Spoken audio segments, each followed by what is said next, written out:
Her ser vi så aftensolen sidste stråler, inden den går ned over lys og land og Maj-Brit.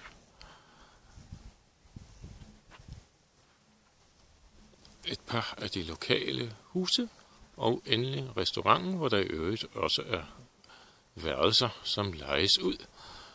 Og det ser ud til, at de har en glimrende udsigt. Her er et af de andre huse fra de fattige portugisere. Og hvis Maj-Brit tillader det, så går vi lige lidt videre ned mod hotellet, som er denne vej. På vejen har vi en lille kat, lille kat, lille kat, lille kat på vejen. Hvis er du, jeg er sgu min egen. Ja, det gælder også her på Madeira. Hvad mener du, Maj-Brit? Det er sikkert ganske. Der har vi hotellet nede.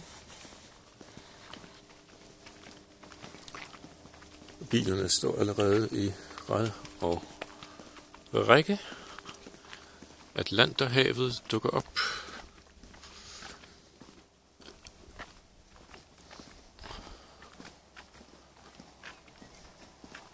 For enden af en stejl skråning.